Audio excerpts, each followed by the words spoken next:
a wajen kamfanin da muke gina na wajen yin mai su fetur da sauransu zai soma kamar abin nan za mu gama wannan shekara mai zuwa ta, amma za mu shigo kasuwan Allah da farkon shekara 2020. kamar lita nawa ake samun misali kowace rana? Kowace rana muna da lita miliyan 50 da kamar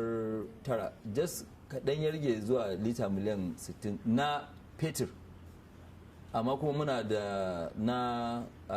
abunan kananzir, muna yin da na man jirgin sama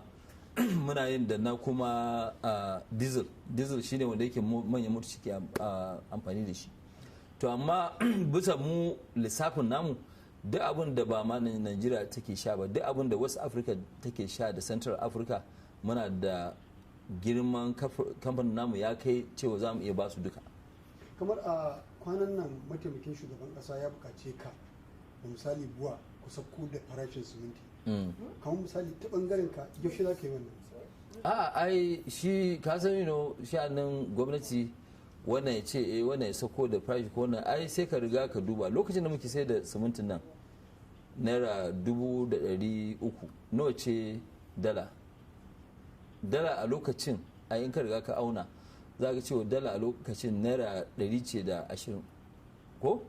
to naira 120 yau farashin siminti har ina ne za ka iya za naira 2,300 ka je ka siya, sama 2,400 ya yi double. Shi siminti mafi yawan shi ba kudin simintin ba ne ba, kudin mota ne. Abinda mutane da yawa suka kasa gane shi ne yanzu yau misali kudin siminti da yake bakin abinan a Lagos misali ko a Abeokuta kusa da muke yi, ko a Lokoja kusa da muke yi, ko a Boko, farashinsa a nan daidai ne da farashin da yake a Yola ko Maiduguri ko Sokoto ko ina ma. saboda abin da muke yi shine kudin da yake za a zo a biya wannan duka ko ina farashi ɗaya ne, to farashi ɗaya kudin mota waye zai biya, saboda shi mai mota ya tashi caji bai ba ruwansa. Kaga sukari misali 14,000 ne, to amma ka ɗauki sukari 14,000 da kudin siminti 2,300, in ka biya kudin mota daga Lagos zuwa Kano, ok, naira 600 ne kowane buɗe na wannan. To shi wannan da yake mai karamin abu nan ka zare naira 600 misali, ko ka zare naira 800 zuwa Maiduguri, na sai da siminti a Maiduguri, muna sai da siminti a Maiduguri 2,300 misali da 50, to in ka zare daga kamfanin mu zuwa nan naira 800 ne, to ka zare 800 nawa ne ya